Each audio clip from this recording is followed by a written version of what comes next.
जय जय श्री राधे श्याम, जय जय श्री राधे श्याम। निताय गौर हरि बोल। प्रभु प्रेमी सज्जनों, भगवान की, संत सतगुरुदेव भगवान की महती कृपा हुई है। एक बार पुनः हमें प्रभु के इस मंगलमयी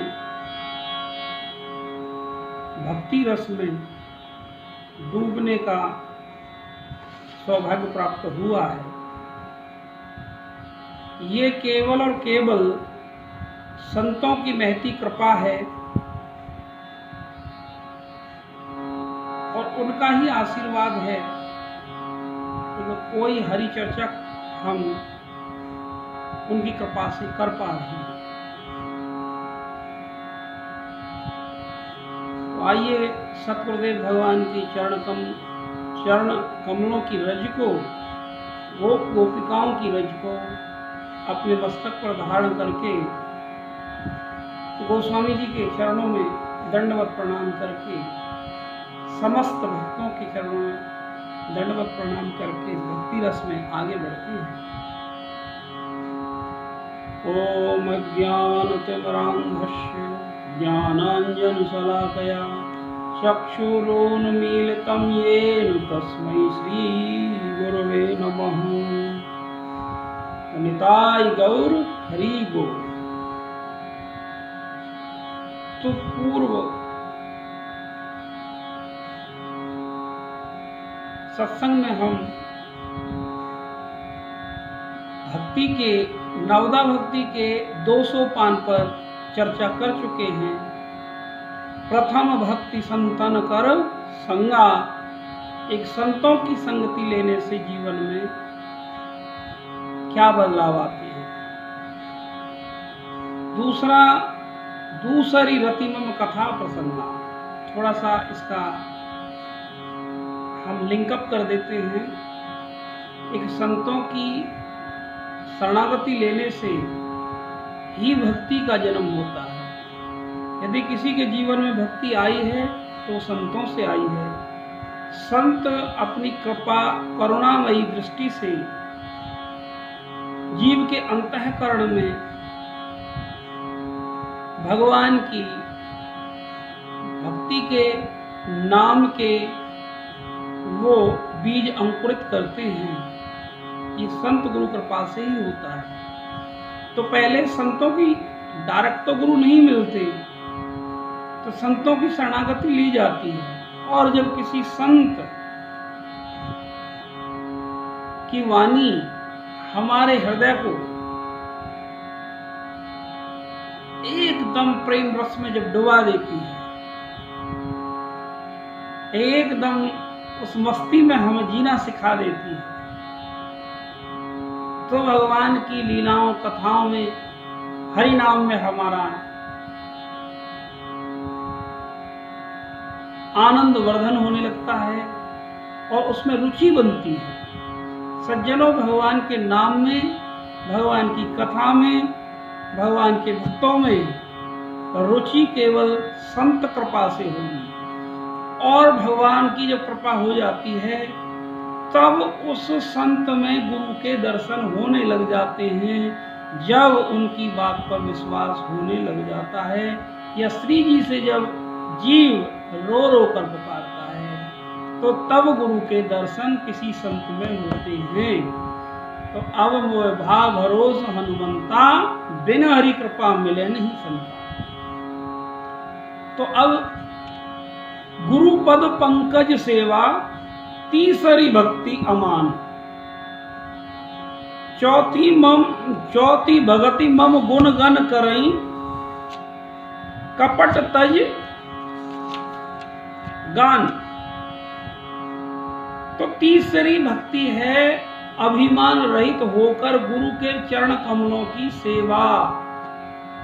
आज इस पर हम चर्चा करेंगे। अभिमान रहित होकर, तो गुरुदेव कैसे धारण करने चाहिए जीवन में।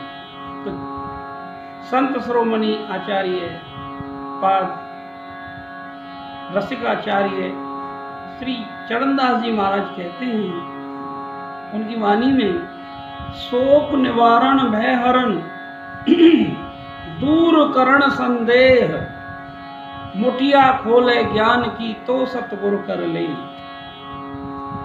सतगुरु ऐसा कीजिए जीते जी दे मार, जन्म जन्म की वासना पल में देवे जा। पहले तो हमारे पूर्व जन्मों के कर्म के हिसाब से ही हमको संत सतगुरुदेव भगवान ईश्वर कृपा से, श्री जी की कृपा से मिलते हैं। तो ये ठाकुर जी से निरंतर श्री जी से प्रार्थना करनी चाहिए कि हे श्री जी, किसी स्वार्थ के लिए हमें गुरु नहीं चाहिए, संसार की कामना और वासनाओं की सिद्धि के लिए हमें सतगुरुदेव भगवान नहीं चाहिए। सतगुरुदेव का तो मतलब है सत्य का ज्ञान करवाएं, जो श्री जी का प्रेम रस है उसमें हमें भिगोएं, डुबाएं। बाबा कबीर भी कहते हैं, संतो सोए सतगुरु मोह भावे, राम नाम का भर भर प्याला स्वयं पिए मोह प्याला। जो नाम रस में खुद भी भीगे हुए हों, जिनकी इच्छाएं शांत हो गई हों, केवल जगत के कल्याणार्थ जिन्होंने अपना जीवन समर्पित किया हो, जगत कल्याणार्थ का मतलब भक्ति के प्रचार के लिए, तो ऐसे सतगुरु की शरणागति लेने से जीवन में बहुत बड़े बदलाव आते हैं और जीवन आनंदित होता है।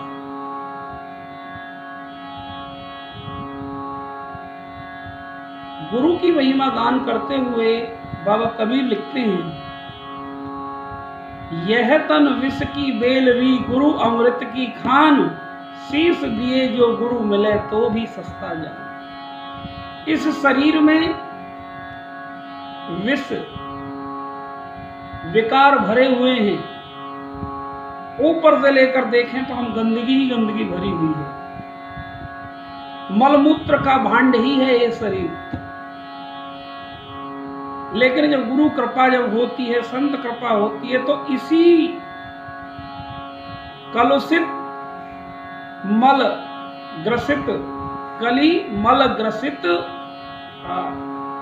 शरीर में ही हमें गोविंद के प्रिया प्रीतम के दर्शन गुरु कृपा से होते हैं। देखो, बिना गुरु कृपा शरण में आए हुए ये शरीर केवल मलमूत्र का ही भांड होता है, इससे कोई सत्कर्म नहीं बनते हैं।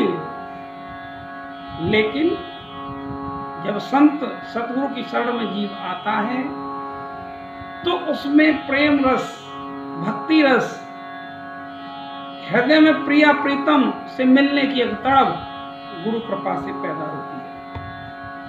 तो यह तन विष की बेलरी गुरु अमृत की खान। गुरु अमृत की खान कैसे? कि संतों की कथा को अमृत कहा है, भगवान की कथा को अमृत कहा है, सत्संग को अमृत कहा है। तो हरि गुरु स्वयं हरि ही एक विशेष रस को लेकर एक संत में, संत के रूप में प्रकट होते हैं।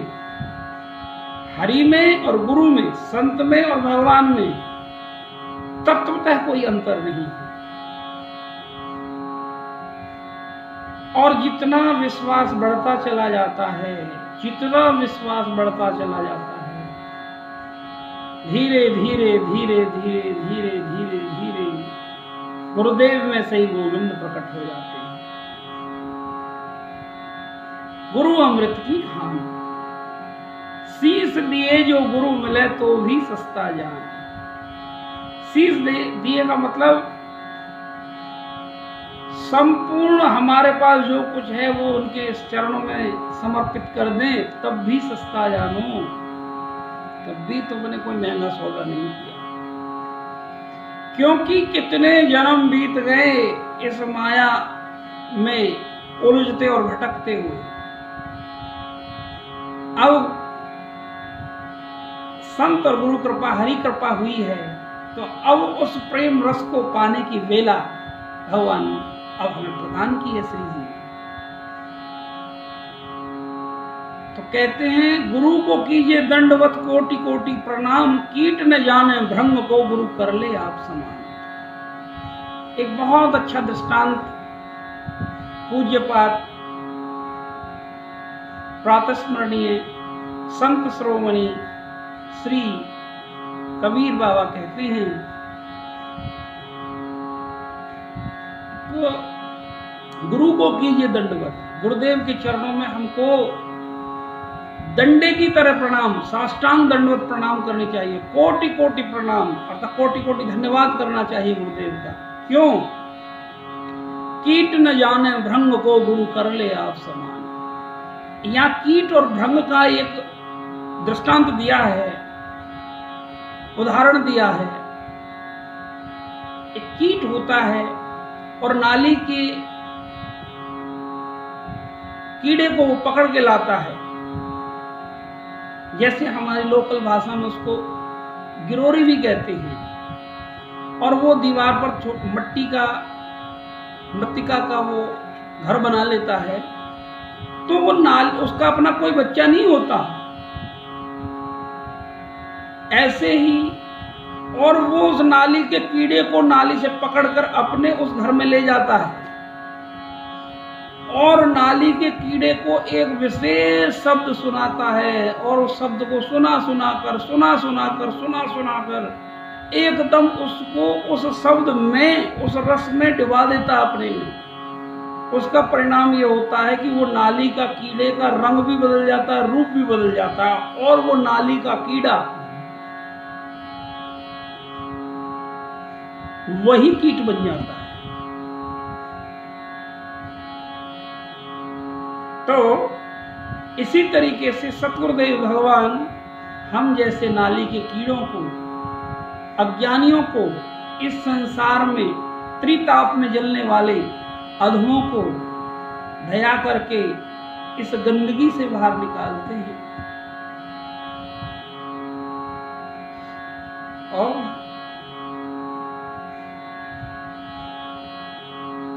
अपना सत्संग सुनाकर, हरि कथा सुनाकर हमारे हृदय में जो किसी भी चीज से संभव नहीं था, अपना रंग देकर भक्ति का रंग हमारे हृदय में चढ़ाते हैं और गुरु अपने जैसा बना लेते हैं। सज्जनों, दो तरीके की दीक्षा है संतों ने कही है, दीक्षा पे तो मैं बाद में आऊंगा, लेकिन एक बात और सुनिए। इस जीव के दो जन्म होते हैं, एक माँ की कोख से होता है, एक जन्म तो माँ के कोख से होता है, दूसरा जन्म जिस दिन किसी संत सतगुरुदेव भगवान के द्वारा उसको स्वयं सिद्ध वो हरिनाम की दीक्षा मिलती है, वो मंत्र की दीक्षा मिलती है, तो उस दिन से उसका दूसरा जन्म हो जाता है। संतों को, गुरुदेव को, आचार्यों को गर्व कहा है। उनकी वाणी से एक नाद और विंद, दो तरीका की उत्पत्ति बताई। विंद से तो माँ और पिता के रज और वीर्य से ये शरीर बनता है, वो जन्म है। दूसरा नाद से, गुरु के शब्द से इस जीव का जन्म होता है। तो ये जीवन सफल तभी है, उसी का है जो संतों और सतगुरुदेव के चरणों में अपने आप को समर्पित कर देता है। तो गुरु कर ले आप समान। बस समर्पण हुआ, निष्ठा हुई, श्रद्धा हुई। साधना का मतलब है गुरुदेव के वचन पर विश्वास होना सबसे बड़ी साधना है। अब विषय लंबा हो जाएगा, हम भक्ति की तरफ ही चलते हैं। तो सतगुरुदेव भगवान पहले तो ढूंढे नहीं जाते, श्री जी की कृपा से ही मिलते हैं और एकांत में बैठकर खूब रो रो कर श्री जी से भगवान के किसी प्यारे के दर्शन मांगो, श्री जी के किसी भक्त के दर्शन मांगो। और जब उस भक्त की कृपा होगी, उस वैष्णव भक्त की कृपा होगी, तभी आपको ये रस मिल सकता है। तो तीसरी भक्ति रखी है गुरु पद पंकज सेवा, तीसरी भक्ति अमान। 2 सोपान पार करने के बाद ही आपको सतगुरुदेव भगवान की प्राप्ति होगी, ठीक ठीक रस प्राप्त करना है तो प्रथम भक्ति संतन कर संगा, संतों से श्रद्धा विश्वास, कथा में रति, ये जागृत होगी, कथा सुनने की भूख जगेगी, सत्संग की भूख जगेगी, ये संत कृपा है। और उन्हीं संतों में से यदि आप उनकी बात आपको हृदय में घायल हो गए, आप उनकी बातों से, तो उन संतों के चरण पकड़ लेने चाहिए। तीसरी भक्ति रखी है कि गुरुदेव के चरण कमलों की सेवा और अभिमान छोड़कर। शर्त यह है कि अभिमान न आ जाए कि मैं गुरुदेव का कितना बड़ा भक्त हूं, ये नहीं। अरे गुरुदेव की कृपा हुई तभी तो हम उनके चरणों तक पहुंचे। तो गुरुदेव के चरणों की सेवा से मतलब क्या है? एकदम विनम्र चरण रज की महिमा बताई है। बाबा तुलसी ने एक जगह और कहा है, बंदाउ गुरु पद पदम परागा, सुरुचि सुबास सरस अनुरागा, श्री राम जय राम जय जय राम, श्री राम जय राम जय जय राम, श्री राम जय राम जय जय राम। बंदव गुरुपद पदम परागा, सुरुचि सुबास सरस अनुराग। एक गुरु महाराज के चरणों में जो रज लगी हुई है, उसको प्रणाम करना चाहिए, उसको मस्तक पर धारण करना चाहिए। और उससे होगा क्या? सुरुचि सुवास अनुरागा। तो उसका फल है गुरुदेव के चरणों में समर्पित होने का, गुरु आज्ञा में चलने का। एक सुरुचि, कथा में रुचि बढ़ेगी, भजन में रुचि बढ़ेगी। कोई कहते जी मन नहीं लगता भजन में। भैया तुम्हारा समर्पण कितना है? संसार के कामों में समर्पण है, नोटों की गड्डी गिनने में खूब मन लगता है ना, क्योंकि वहां श्रद्धा है। जिस दिन गुरु के चरणों में श्रद्धा और विश्वास जागृत हो जाएगा, तो उसी दिन मन लग जाएगा। लेकिन अभ्यास करो, बार बार करियो सतसंगा, तभी हो या मोह का भंगा। भैया जीवन मुक्ति का मार्ग है, ये कोई ऐसे थोड़ी मिल जाएगा कि सब वहां पहुंच जाएं। बिना गुरु कृपा के, बिन संत कृपा के कोई इस मार्ग में आगे नहीं बढ़ सकता। इसलिए गुरु पद पंकज सेवा, तीसरी भक्ति अमान, मान रहित होकर। कल भी पूर्व प्रसंग में भी बताया था, हमारे श्रीमन महाप्रभु कहते हैं अमानी नाम मान दे कीर्तनीय सदा हरि। तो यहां भी शब्द आया है, एक वो मान से रहित हो जाता है, उसको मान की चाहना नहीं होती। आज दुनिया में अपना मान सम्मान प्राप्त करने के लोग क्या क्या नहीं कर रहे हैं। देखो, माया तजनी सहज है, सहज त्रिया को ने, मान बढ़ाई ईर्षा दुर्लभ तजनी।